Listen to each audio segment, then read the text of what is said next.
Il y a un homme qui a demandé à avoir un petit déjeuner avec moi il y a 3-4 ans, qui s'appelait Thomas Hoenig, qui était le chairman de la réserve fédérale de Kansas City, qui était voting member du Fed, qui a voté 8 fois contre son chairman, Bernanke. Et il m'a dit, on a sympathisé, on était deux chez Balthazar en bas à New York, là. Il m'a dit, Charles, il faut que je te dise quelque chose, tu m'es très sympathique. Depuis la fin des années Clinton, il y a une plutocratie qui a pris le contrôle des États-Unis avec les 3 grandes banques que tout le monde connaît.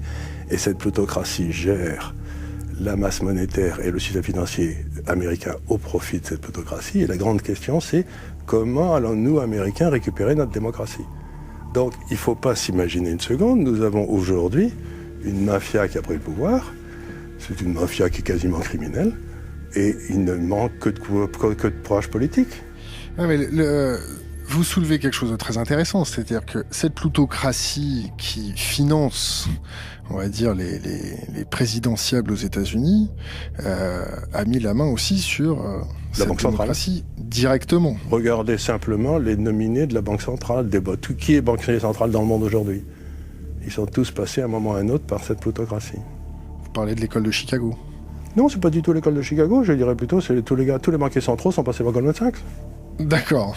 Tous. Il n'y en a pas un qui ne sont pas passés par Goldman Sachs. L'un des grands big boss de Goldman Sachs, c'est M. Peter Sutherland, qui est un ancien commissaire européen de nationalité irlandaise, qui est le président de Goldman Sachs International, président du groupe de Bilderberg, président pour l'Union européenne du Transatlantic Policy Network, c'est-à-dire de cet organisme qui est en train de mettre sur pied le grand marché transatlantique qui nous attend pour 2015, à peu près en 2015, lorsque nous allons commencer à devenir tous carrément des Américains.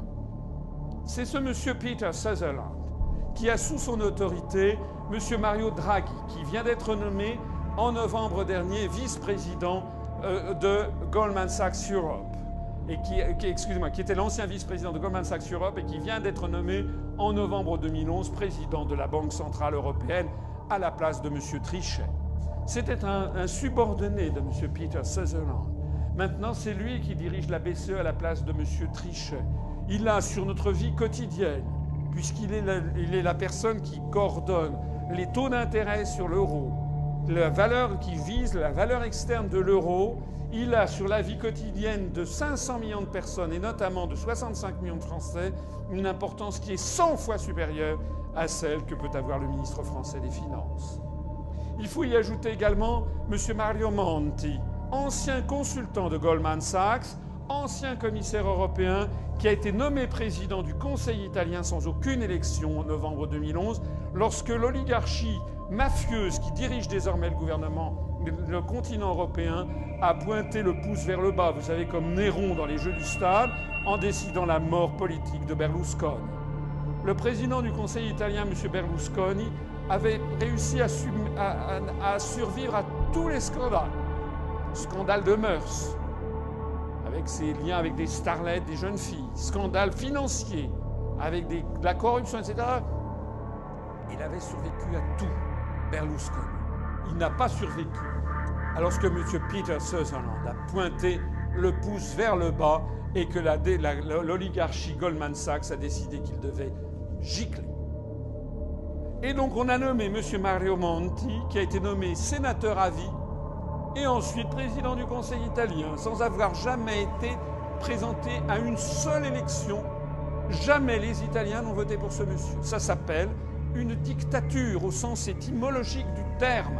Parce que sous l'Antiquité, sous la Rome antique, la dictature, c'est lorsque justement il y avait des menaces étrangères, on suspendait les libertés publiques et on remettait tout à un expert qui était censé mieux connaître que tout le monde ce qu'il fallait faire pour se défendre vis-à-vis des menaces étrangères et qui dictait ce qu'il fallait faire. Dictator. Je ne plaisante pas, hein. C'est une dictature au sens étymologique du terme. Monsieur Monti n'a été élu par personne. Il a été nommé par une oligarchie qui a décidé que c'était lui qu'il fallait, et parce que c'était lui prétendument l'expert. Il n'y a pas que M. Mario Monti d'ailleurs, puisque ça a été également le cas en Grèce, où M. Papandréou, le Premier ministre socialiste, compte tenu du désastre de la situation grecque, qui d'ailleurs ne cesse que de s'enfoncer dans l'anarchie, Monsieur Papandréou a eu un remords au dernier moment, il a voulu organiser un référendum, comme vous l'avez vu. Aussitôt, tout le monde lui est tombé dessus, comme s'il avait fait un scandale, c'est presque comme s'il avait fait un coup d'État. Le Premier ministre grec a voulu faire un référendum pour demander au peuple grec s'il était d'accord avec le plan. Tout le monde lui est tombé dessus comme s'il avait voulu faire un coup d'État et il a été viré en renonçant au référendum. Je ne sais pas si vous vous rendez compte de ce qui se passe. Enfin, nom d'une pipe, il faut que les Français se révoltent. Il faut quand même que ça suffit de rester comme ça, assis devant sa télévision. Alors, l'oligarchie a nommé M. Papademos, ancien conseiller de la Banque fédérale de Boston aux États-Unis, ancien gouverneur de la Banque de Grèce de 1994 à 2002, lorsque la Grèce s'est qualifiée entre guillemets pour l'euro, grâce à des comptes qui avaient été falsifiés par Goldman Sachs, avec lesquels M. Papademos avait travaillé. Ancien vice-président de la Banque centrale européenne, nommé Premier ministre grec sans aucune élection en novembre 2011, quelques jours avant que M. Mario Monti ne succède à M. Berlusconi dans les mêmes conditions. Donc ce sont des dictatures qui viennent de s'imploser en Grèce et en Italie. Ces deux pays sont désormais dirigés par des dictateurs élus par personne et qui sont aux mains de la mafia, de l'oligarchie financière qui dirige désormais l'Europe. Voilà la situation dans laquelle nous sommes.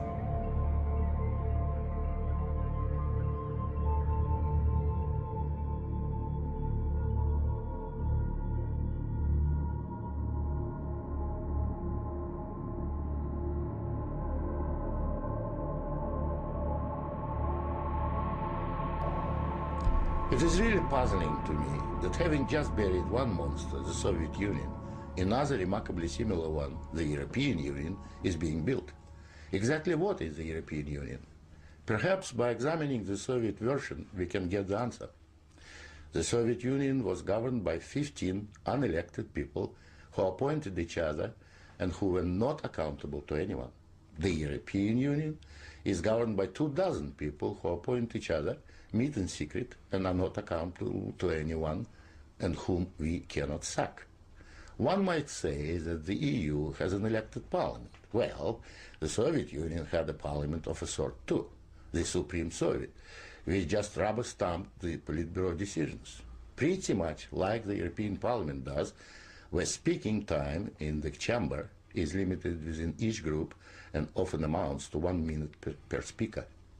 In the EU, there are hundreds of thousands of bureaucrats with their huge salaries, their staff, servants, bonuses and privileges, their lifelong immunity from prosecution, which is simply shuffled from one position to another, no matter what they do or fail to do.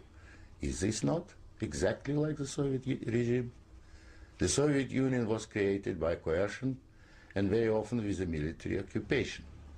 The European Union is being created admittedly not by armed force, but by coercion and economic bullying.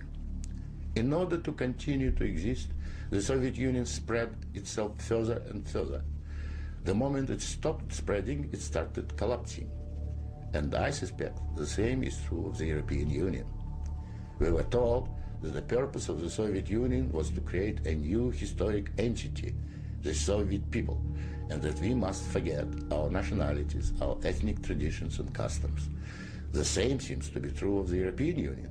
They don't want you to be British or French. They want you all to be a new historic entity, European, to suppress all your national feelings and live as a multinational community. After 73 years, the same system in the Soviet Union resulted in more ethnic conflict than anywhere in the world.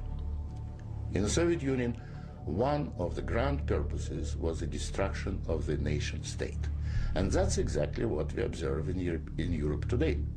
Brussels intends to absorb nation states so that they should cease to exist. Corruption was built into the Soviet system from top down, and so it is in the EU. The same endemic corruption activity that we saw in the old Soviet Union has flourished in the EU. Those who oppose or expose it are silenced or punished. Nothing changes.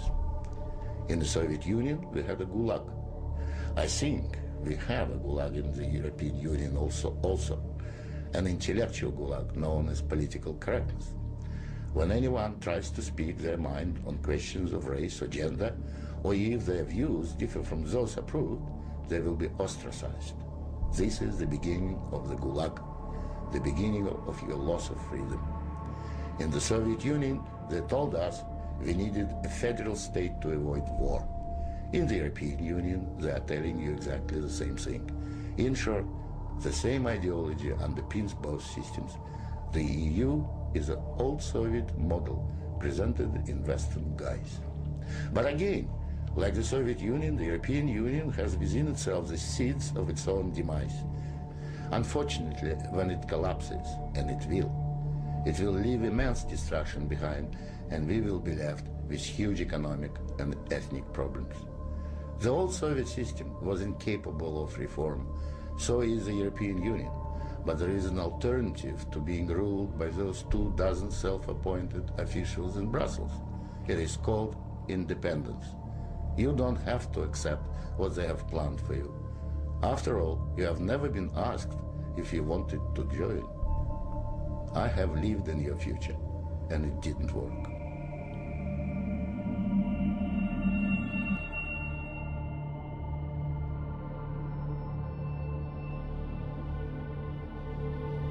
And the question that I wanted to ask Ms. Redding was that in the debate in Stockholm, you responded to an audience member who was querying whether the EU was good for value by saying that 80% of Swedish laws were in fact not Swedish, but European, according to the transcript. And I was wondering whether, is this true across all the EU, or do the Swedes get special treatment? Nobody gets a special treatment. All citizens are equal and all member states are equal. But yes, I do not know if it is now 80% or if it is 75%. The truth is that most laws which are applied and executed, implemented at national level, are based on European laws, directives, which then have to be translated into national laws. So the biggest part of the legislation which is applied in a given member state, in one of the 28, is decided by the European Parliament in co-decision with the Council of European Ministers. And that is why it is so important that people are aware of the power which they entrust to the European parliamentarians, who in a majority vote can decide upon the laws which afterwards are applied or not applied in the European member states.